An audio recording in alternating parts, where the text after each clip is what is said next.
ఓం శ్రీమాత్రే నమః. అందరికీ నమస్కారం అండి.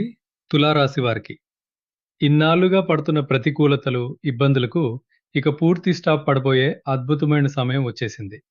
ఈ 3 రోజుల్లో మీ జీవితాన్ని మలుపు తిప్పే ఆ శక్తివంతమైన మార్పులేంటి? ఎన్నో రోజులుగా మీరు ఎదురు చూస్తున్న ఆ శుభవార్త ఏంటి? వీటన్నింటి గురించి పూర్తి వివరాలు తెలుసుకోవటానికి వీడియోను ఎక్కడా స్కిప్ చేయకుండా చివరి వరకు చూడండి. ఈ అద్భుతమైన ఫలితాలను మీ జీవితంలో శాశ్వతం చేసుకోవడానికి సకల దోషాలను తొలగించి సిరి సంపదలను తెచ్చిపెట్టే శక్తివంతమైన మంత్రం ఓం శుం శుక్రాయ నమః. ఈ శక్తివంతమైన మంత్రాన్ని మనసులో తలుచుకుంటూ కామెంట్ బాక్స్లో ఓం శుం శుక్రాయ నమః అని టైప్ చేసి కామెంట్ చేయండి. ఈ మంత్రం జపించడం వల్ల కలిగే లాభాలు, జన్మరాశిలో చంద్రుని ప్రభావం మరియు నీచిలో ఉన్న శుక్రుని దోషాలు తొలగిపోతాయి. ఆర్థిక ఇబ్బందులు తొలగిపోయి కొత్త ధనలాభాలు చేకూరుతాయి. మనశ్శాంతి లభించి కుటుంబంలో అన్యోన్యత, సంతోషం పెరుగుతాయి. మరి ఇంకెందుకు ఆలస్యం? వీడియోను ఇప్పుడే లైక్ చేయండి. మన ఛానల్‌ను సబ్స్క్రైబ్ చేసుకోండి. కొత్త శక్తికి స్వాగతం. మనసును ప్రశాంతంగా ఉంచుకునే రోజు అనగా ఆగస్టు 17, 2026 సోమవారం నాడు తులారాశి. జీవితంలో ఒక సరికొత్త ఉత్సాహం ఉరకలేయటానికి సమయం ఆసన్నమైంది. ఈ ఉదయం గడియలను గమనిస్తే తెల్లవారుజాము నుండి సాయంత్రం 4:19 వరకు చంద్రుడు కన్య రాశిలో అనగా మీ తులాకు 12వ స్థానమైన వ్యయస్థానంలో సంచరిస్తున్నాడు. దీనితో పాటు మీ రాశ్యాధిపతి అయిన శుక్రుడు కూడా కన్య రాశిలోనే నీచ స్థితిలో అదే 12వ స్థానంలో కూర్చున్నాడు. ఇక్కడ ఒక చిన్న విషయం మనం అర్థం చేసుకోవాలి. చంద్రుడు మరియు శుక్రుల ఈ కలయిక కాస్తంత ఖర్చులను పెంచవచ్చు, రాత్రి నిద్ర సరిగా పట్టకపోవడం లేదా చిన్నపాటి మానసిక అశాంతిని ఇవ్వవచ్చు. కానీ భయపడకండి. ఇదే 12వ స్థానంలో ఈ కలయిక ఉండటం వల్ల మీలో ఆధ్యాత్మిక చింతన పెరుగుతుంది. అంతర్మథనం చేసుకోవటానికి, మనసును కోవటానికి, మనసును దైవ మార్గంలో నడిపించటానికి ఇది అద్భుతమైన సమయం. రోజు గడుస్తున్న కొద్దీ సరిగ్గా సాయంత్రం 4:19 చంద్రుడు తన ప్రయాణాన్ని మారుస్తూ నేరుగా మీ జన్మరాశి అయిన తులాలోకి చిత్ర నక్షత్రంలోకి అడుగుపెడుతున్నాడు. ఇక అక్కడ్నుంచి అసలైన మీ రాజసం మొదలవుతుంది. దీనికి తోడు ఈ రోజు ఉదయం 7:54 సూర్యభగవానుడు సింహరాశిలోకి ప్రవేశించి మీ తులాకు 11వ స్థానమైన లాభస్థానంలోకి వచ్చాడు. స్వక్షేత్రంలో సూర్యుడు కూర్చుని లాభస్థానాన్ని చూస్తున్నాడంటే మీ ఆర్థిక స్థితి ఒక ఊపు ఊపేస్తుందనే అర్థం. సంపాదన పరంగా మీ కోరికలు నెరవేరే విషయంలో ఈ సాయంత్రం నుంచి అద్భుతమైన మార్పులను మీరే ప్రత్యక్షంగా చూస్తారు. అయితే ఇదే సమయంలో బుధుడు కర్కాటక రాశిలో 10వ స్థానంలో అస్తంగత్వంలో అంటే కంబస్ట్లో ఉన్నాడు. వృత్తిపరంగా ఉద్యోగంలో మాట్లాడేటప్పుడు లేదా ఈమెయిల్స్, ఆఫీస్ పత్రాలు పంపేటప్పుడు కాస్త ఆచితూచి వ్యవహరించడం చాలా ముఖ్యం. ఇక ఆర్థిక పరిస్థితి విషయానికొస్తే సోమవారం ఉదయం పూట చిన్నపాటి ఖర్చులు ఎదురు కావచ్చు. ఎందుకంటే వ్యయస్థానంలో చంద్ర శుక్రుల ప్రభావం ఉంటుంది. అనవసరమైన విలాసాలకు, ఆడంబరాలకు పోయి డబ్బు ఖర్చు చేయకండి. కానీ సాయంత్రం 4:19 దాటిన తర్వాత సూర్యుడు 11వ స్థానంలో ఉన్న బలం వల్ల మీ చేతికి కొత్త ఆదాయ మార్గాలు వచ్చే అవకాశం స్పష్టంగా కనిపిస్తోంది. పాత బాకీలు వసూలు కావటం, మిత్రుల ద్వారా ఆర్థిక సహాయం అందడం జరుగుతుంది. వ్యాపారస్తులకు ఈ రోజు సాయంత్రం వేళ ఒక మంచి బూస్ట్ లభిస్తుంది. పెద్దల సలహాలతో ముందుకు వెళ్తే లాభాలు కంట్రోల్లోకి వస్తాయి. అయితే బుధుడు 10వ స్థానంలో అస్తంలో ఉన్నందున వ్యాపారంలో కొత్త ఒప్పందాలు కుదుర్చుకునేటప్పుడు లేదా పెద్ద మొత్తంలో పెట్టుబడులు పెట్టేటప్పుడు ఈ రోజు కాస్త ఆగి ఆలోచించడం మంచిది. తొందరపాటు నిర్ణయాలు అస్సలు వద్దు. ఇక కుటుంబ జీవితం మరియు వివాహితుల విషయానికొస్తే సోమవారం రోజు కుటుంబంలో ప్రశాంత వాతావరణం నెలకొంటుంది. సాయంత్రం చంద్రుడు జన్మరాశిలోకి రావటం వల్ల మీ సొంత కుటుంబ సభ్యులతో ఎక్కువ సమయం గడపాలనిపిస్తుంది. మీ జీవిత భాగస్వామితో కాస్త సరదాగా గడపటానికి, మనసులోని మాటలు పంచుకోవటానికి సాయంత్రం వేళ అనుకూలంగా ఉంటుంది. అయితే శుక్రుడు నీచంలో ఉండటం వల్ల ప్రేమికులకు మాత్రం ఈ రోజు కొంచెం పరీక్షా సమయం అనే చెప్పాలి. మీ భాగస్వామి నుంచి మీరు ఆశించినంత ప్రేమ లేదా రెస్పాన్స్ రాకపోవచ్చు. చిన్న చిన్న మనస్పర్ధలు వచ్చే అవకాశం ఉంది కాబట్టి మీరే కాస్త ఓపిక పట్టండి. అవతలి వారి మాటలను అర్థం చేసుకోవటానికి ప్రయత్నించండి. ప్రేమలో తొందరపాటు మాటలు మాట్లాడకండి. ఆరోగ్యం పరంగా చూస్తే సోమవారం ఉదయం నిద్రలేమి, ఒత్తిడి లేదా కాళ్ల నొప్పులు వంటి చిన్న సమస్యలు వేధించవచ్చు. ఎందుకంటే 12వ స్థానంలో చంద్రుడు ఉన్నప్పుడు శారీరక అలసట సహజం. కానీ సాయంత్రం చంద్రుడు తులాలోకి రాగానే మీలో కొత్త ప్రాణం పోసుకున్నట్లుగా శక్తి పుంజుకుంటుంది. మానసిట్టుంది. మానసిక ఉల్లాసం పెరుగుతుంది. విద్యార్థులకు ఈరోజు చదువుపై ఏకాగ్రత కొద్దిగా చెదిరే అవకాశం ఉంది. ఉదయం పూట మనసు ఎక్కరో తిరుగుతుంది. కానీ సాయంత్రం తర్వాత చదువుపై శ్రద్ధ పెరిగి కొత్త విషయాలను సులభంగా గ్రహిస్తారు. కాబట్టి మిత్రులారా, ఈ సోమవారం ఉదయం ఉన్న చిన్నపాటి ప్రతికూలతలను చూసి భయపడకండి. సాయంత్రం రాబోయే విజయాలను, ఆత్మవిశ్వాసాన్ని ఆహ్వానించండి. మీ అంతర్గత శక్తిని నమ్ముకుని ముందుకు అడుగు వేయండి. విజయం మీదే అవుతుంది. ఈరోజు అద్భుతమైన శక్తి, ఆత్మవిశ్వాసంతో దూసుకుపోయే రోజు. అంటే ఆగస్టు 18, 2026 మంగళవారం రోజు మీ జీవితంలో ఒక సువర్ణావకాశం లాంటిది. జ్యోతిష్యపరంగా చూస్తే ఈ 3 రోజుల్లోనూ అత్యంత అద్భుతమైన, శక్తివంతమైన రోజు ఇదే. రోజంతా చంద్రుడు మీ జన్మరాశి అయిన తులాలోనే సంచరిస్తున్నాడు. ఉదయం 4:58 వరకు చిత్ర నక్షత్రంలో ఉన్న చంద్రుడు ఆ తర్వాత తులారాశికి అత్యంత ప్రధానమైన, అద్భుతమైన స్వాతి నక్షత్రంలోకి ప్రవేశిస్తున్నాడు. స్వాతి నక్షత్రానికి అధిపతి రాహువు. స్వాతి అనగా స్వేచ్ఛ, స్వాతంత్రం, స్వవలంబన అని అర్థం. అంటే మీ వ్యక్తిగత జీవితంలో, మీ నిర్ణయాలలో సంపూర్ణమైన స్వేచ్ఛను, స్వయం ప్రతిపత్తిని అనుభవించే రోజు ఇది.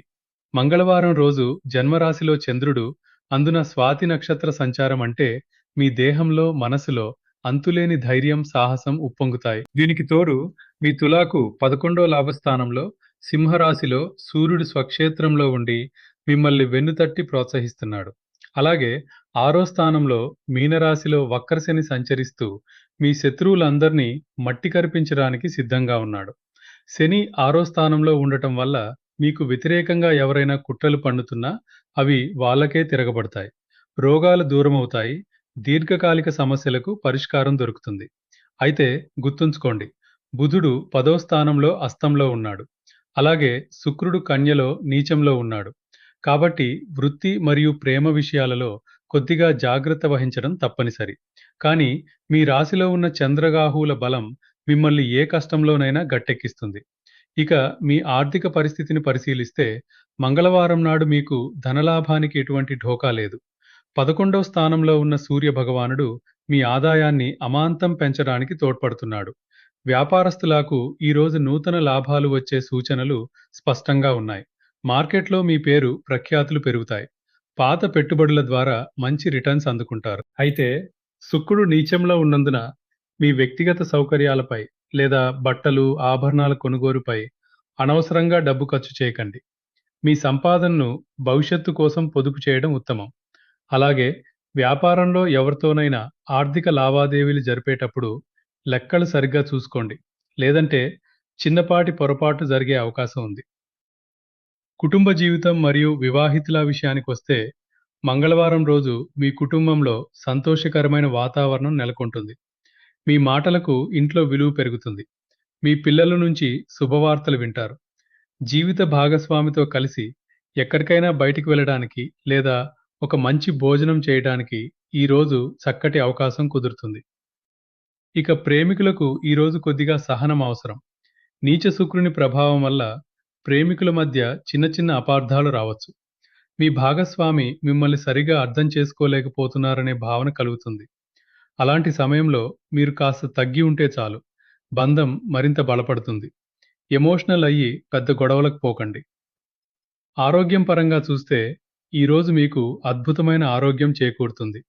జన్మరాశిలో చంద్రుడు, అది కూడా స్వాతి నక్షత్రంలో ఉండటం వల్ల మీలో శారీరక ఉత్సాహం, మానసిక ఉల్లాసం రెండూ శిఖరాగ్రాన్ని తాకుతాయి. ఏ పనైనా సరే చిరునవ్వుతో క్షణాల్లో పూర్తి చేస్తారు.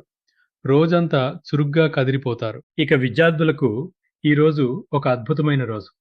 చదువుపై మీ పూర్తి ఏకాగ్రత నిలుస్తుంది. పోటీ పరీక్షలకు సిద్ధమయ్యే విద్యార్థులు తమ లక్ష్యాలను సులభంగా సాధిస్తారు. కొత్త సబ్జెక్టులను నేర్చుకోవటంలో, కష్టమైన ప్రశ్నలకు సమాధానాలు వెతకటంలో మీలోని మేధస్సు అద్భుతంగా పనిచేస్తుంది. కాబట్టి మిత్రులారా, ఈ మంగళవారాన్ని పూర్తి స్థాయిలో సద్వినియోగం చేసుకోండి. మీ ధైర్యమే మీ ఆయుధం. మీ ఆత్మవిశ్వాసమే మీ గెలుపు. ముందుకు సాగిపోండి. ఇక ఈరోజు అంటే ఆగస్టు 19 బుధవారం. బుద్ధిబలంతో విజయాలను సొంతం చేసుకునే రోజు. బుధవారం రోజు మీ ముందుకు ఒక అద్భుతమైన అవకాశాల సముద్రంలా వస్తుంది. ఈ రోజు రోజంతా చంద్రుడు మీ జన్మరాశి అయిన తులాలోనే తన సంచారాన్ని కొనసాగిస్తున్నాడు. ఉదయం 6:46 వరకు స్వాతి నక్షత్రంలో ఉన్న చంద్రుడు, ఆ తర్వాత గురు ఆధిపత్యం కలిగిన అత్యంత పవిత్రమైన విశాఖ నక్షత్రంలోకి ప్రవేశిస్తున్నాడు. విశాఖ నక్షత్రం అనగా విజయద్వారం లేదా ధర్మ మార్గం అని అర్థం. బుధవారం రోజు గురు నక్షత్రంలో చంద్ర సంచారం మరియు మీ జన్మరాశిలో చంద్రుడు ఉండటం వల్ల మీ బుద్ధి కుశలత, మీ ఆలోచనా విధానం అత్యంత ఉన్నత స్థాయికి చేరుకుంటాయి. ఏ సమస్య ఎదురైనా దాన్ని మీ తెలివితేటలతో చిటికెలో పరిష్కరించుకుంటా అంటారు. ఈరోజు గ్రహాల స్థితిని ఒక్కసారి సింహావలోకనం చేసుకుందాం. మీ తులాకు 11వ స్థానంలో సింహరాశిలో సూర్యుడు అత్యంత బలంగా నిలబడి మీ లాభాలను కాపాడుతున్నాడు. అలాగే 6వ స్థానంలో వక్రశని ఉండి మీ శత్రువులను అణిచివేస్తున్నాడు. అయితే బుధుడు కర్కాటక రాశిలో 10వ స్థానంలో ఇంకా అస్తంలోనే ఉన్నాడు. పైగా సూర్యునికి మరింత దగ్గరవుతున్నాడు. కాబట్టి వృత్తిపరంగా, ఆఫీస్ పనిలో లేదా వ్యాపార కమ్యూనికేషన్‌లో అత్యంత అప్రమత్తంగా ఉండాలి. ఎవరితో మాట్లాడినా పదాలను తూచి వాడాలి. అలాగే శుక్రుడు కన్యలో నీచంలోనే ఉన్నాడు. ఇన్ని లాభాల మధ్య ఈ చిన్న చిన్న జాగ్రత్తలు పాటిస్తే ఈ బుధవారం మీ జీవితంలో ఒక చిరస్మరణీయమైన రోజుగా మిగిలిపోతుంది. ఇక మీ ఆర్థిక పరిస్థితిని పరిశీలిస్తే బుధవారం నాడు మీకు ధన ప్రవాహం చాలా బాగుంటుంది. 11వ స్థాన సూర్యుని ప్రభావం వల్ల మీరు చేసే ప్రతి ప్రయత్నంలోనూ ఆర్థిక లాభాలు కంట్రోల్లోకి వస్తాయి. వ్యాపారస్తులకు ఈరోజు నూతన ఆర్డర్లు లభించటం, కొత్త భాగస్వాములు కలవడం జరుగుతుంది. వ్యాపారంలో మీరు తీసుకునే తెలివైన నిర్ణయాలు మంచి ఫలితాలను ఇస్తాయి. అయితే బుధుడు అస్తంలో ఉన్నందున ఏప్రిల్ లేదా మేలో చేసుకున్న ఒప్పందాల మినహా ఈరోజు కొత్తగా భారీ కాంట్రాక్టులపై సంతకాలు చేయడం మాత్రం వాయిదా వేయండి. డబ్బు విషయంలో ఎవరికీ గుడ్డిగా హామీలు ఇవ్వకండి. మీ సొంత ప్రణాళికలతో ముందుకు వెళ్ళడం ఎప్పుడూ శ్రేయస్కరం. కుటుంబ జీవితం మరియు వివాహితుల విషయానికొస్తే బుధవారం రోజు కుటుంబంలో ఎంతో ప్రశాంతత, సంతోషం తాండవిస్తాయి. విశాఖ నక్షత్రం ప్రభావం వల్ల మీ కుటుంబ సభ్యులతో ఎంతో ధార్మికంగా, ఆప్యాయంగా గడుపుతారు. మీ జీవిత భాగస్వామి మీకు అన్ని విషయాల్లోనూ చేదోడు వాదోడుగా నిలుస్తారు. మీ ఇద్దరి మధ్య బంధం మరింత బలపడుతుంది. ఇక ప్రేమికులకు ఈ రోజు ఎంతో అనుకూలంగా ఉంది. గత 2 రోజులుగా ఉన్న చిన్న చిన్న మనస్పర్ధలన్నీ తొలగిపోయి మీ ప్రేమ వ్యవహారం మళ్ళీ గాడిన పడుతుంది. మీ భాగస్వామితో మనసు విప్పి మాట్లాడటానికి, మీ భావాలను పంచుకోవడానికి ఈ రోజు అద్భుతమైన సమయం. ఒకరినొకరు మరింత బాగా అర్థం చేసుకుంటారు. ఆరోగ్యం పరంగా చూస్తే బుధవారం నాడు మీకు సంపూర్ణ ఆరోగ్యం సిద్ధిస్తుంది. జన్మరాశిలో చంద్రుడు, గురు నక్షత్రమైన విశాఖలో ఉండటం వల్ల మీ మనసులో సానుకూల ఆలోచనలు పొంగుకొస్తాయి. శారీరకంగా ఎంతో ఉత్సాహంగా, చురుగ్గా ఉంటారు. ఏ పని తలపెట్టినా దైవబలం తోడున్నట్లుగా విజయవంతంగా పూర్తవుతుంది. ఇక విద్యార్థులకు ఈరోజు ఒక అద్భుతమైన రోజు. గురు నక్షత్ర బలం వల్ల చదువులో అత్యుత్తమ ప్రతిభ కనబరుస్తారు. కష్టమైన సబ్జెక్టులను కూడా సులభంగా అర్థం చేసుకుంటారు. ఉపాధ్యాయుల నుంచి, పెద్దల నుంచి ప్రశంసలు అందుకుంటారు. కాబట్టి నా ప్రియమైన తులారాశి మిత్రులారా, ఈ 3 రోజులు ఆగస్టు 17, 18, 19 మీ జీవితంలో ఎంతో కీలకమైనవి. ముఖ్యంగా ఈ బుధవారం రోజు మీ ఆత్మవిశ్వాసాన్ని పెట్టుబడిగా పెట్టి మీ లక్ష్యాల వైపు అడుగు వేయండి. సూర్యుడు, శని, చంద్రుల సంపూర్ణ అనుగ్రహంతో మీరు 3 చెరువుల నీళ్లు తాగి విజయకేతనం ఎగరవేయటం ఖాయం. ధైర్యంగా ముందుకు సాగండి. ఈ 3, 4 రోజుల్లో మన తులారాశి వాళ్లకు కొన్ని గ్రహాల వల్ల ఇబ్బందులు ఉన్నప్పటికీ వాటిని మనమంటూ చిన్న చిన్న పరిహారాలతో చాలా తేలికగా తప్పించుకోవచ్చు. పైగా రెట్టింపు ఫలితాలు సాధించవచ్చు. ముఖ్యంగా మన రాశ్యాధిపతి అయిన శుక్రుడు నీచంలో ఉండి 12వ స్థానంలో కూర్చున్నాడు కాబట్టి ఖర్చులు పెరగకుండా మనసుకు ప్రశాంతత దక్కాలంటే లక్ష్మీదేవి ఆరాధన చాలా ముఖ్యం. రోజు ఉదయాన్నే లేచి స్నానం చేసి ఇంట్లో పూజా గదిలో అమ్మవారి ముందు కొద్దిగా అక్షతలు, తెల్లని పూలతో అమ్మవారిని పూజించండి. అలాగే మనసు లోపల ఓం సుం శుక్రాయ నమః అని ఒక 108 సార్లు మనసారా జపించుకోండి. వీలైతే శుక్రవారం రోజు చిన్నపిల్లలకు లేదా పేదవాళ్లకు పాలు లేదా తెల్లని వస్తువులు దానం చేస్తే ఆ నీచ గ్రహ దోషం కాస్త తొలగిపోయి శుభం జరుగుతుంది. ఇకపోతే బుధుడు అస్తంగత్వంలో ఉన్నాడు కాబట్టి బుధవారం రోజు విష్ణు సహస్రనామం పఠించడం లేదా విన్నప్పటికీ మన బుద్ధికొచ్చే సమస్యలన్నీ తొలగిపోతాయి. అనవసరమైన మాటలకు, ఈమెయిల్స్ లేదా పేపర్ వర్క్ చేసేటప్పుడు కాస్త జాగ్రత్తగా ఉంటూ పచ్చని ఆకుకూరలు లేదా పెసలు ఆవుకు పెడితే ఆ బుధ దోషం కూడా మాయమవుతుంది. ఇక సూర్యుడు, శని మనకు చాలా అనుకూలంగా ఉన్నారు కాబట్టి ఆదివారాల్లో సూర్య నమస్కారాలు చేస్తూ ఆదిత్య హృదయం చదువుకుంటే సమాజంలో పేరు, ప్రఖ్యాట్లు పెరుగుతాయి. ఎటువంటి అడ్డంకులైనా ఇట్టే తొలగిపోతాయి. కాబట్టి ఎవరూ భయపడాల్సిన పనిలేదు. ఈ చిన్న పరిహారాలు శ్రద్ధగా చేసుకుంటూ ముందుకు వెళ్తే తిరుగులేని విజయాలు మీ సొంతమవుతాయి. మీ బంగారు భవిష్యత్తుకు బాటలు వేసుకోండి. తులారాశి వారందరికీ మనస్ఫూర్తిగా ఒక్క మాట చెప్తున్నాను. ఇన్నాళ్లుగా మీరు పడ్డ కష్టాలు, ఎదుర్కొన్న ఒడిదుడుకులు, మానసిక వేదనలు అన్నీ ఇక్కడితో ముగిసిపోబోతున్నాయి. ఆగస్టు 17, 18, 19 తేదీల్లో ఏర్పడుతున్న ఈ అద్భుతమైన గోచార ఫలితాలు మీ జీవితంలో ఒక సరికొత్త వెలుగును నింపడానికి సిద్ధంగా ఉన్నాయి. 11వ స్థానంలో స్వక్షేత్రంలో కూర్చున్న సూర్యభగవానుడి లాభాలు, 6వ స్థానంలో శత్రువులను అణిచివేస్తున్న వక్రశని ధైర్యం మరియు మీ జన్మరాశిలో సంచరిస్తూ మీకు అంతులేని ఆత్మవిశ్వాసాన్ని ఇస్తున్న చంద్రుని బలంతో మీరిప్పుడు విజయం వైపు అడుగులు వేస్తున్నారు. చిన్న చిన్న గ్రహాల అస్తాలు, నీచలు మిమ్మల్ని ఏమాత్రం ఆపలేవు. ఎందుకంటే మీ సంకల్ప బలం ముందు ఏ అడ్డంకి నిలవలేదు. ఈ అద్భుతమైన శక్తిని, సానుకూలతను మీ జీవితంలో శాశ్వతం చేసుకోండి. ప్రతి క్షణాన్ని ఆస్వాదించండి, నవ్వుతూ ముందుకు సాగండి. మీకు ఈ వీడియో లేదా ఈ విశ్లేషణ ఎంతగానో నచ్చిందని ఆశిస్తున్నాను. ఇలాంటి మరిన్ని అద్భుతమైన జ్యోతిష్య విశేషాలు మీకోసం ఎల్లప్పుడూ తీసుకువస్తూనే ఉంటాం. ఇప్పుడే మన ఛానల్‌ను లైక్ చేయండి. మీ మిత్రులకు, కుటుంబ సభ్యులకు షేర్ చేయండి. మరిన్ని అప్డేట్స్ కోసం వెంటనే సబ్స్క్రైబ్ చేసుకోండి. మీ అందరికీ ఆయురారోగ్యాలు, ఐశ్వర్యాలు కలగాలని మనస్ఫూర్తిగా కోరుకుంటూ సర్వే జనసుఖినో భవంతు.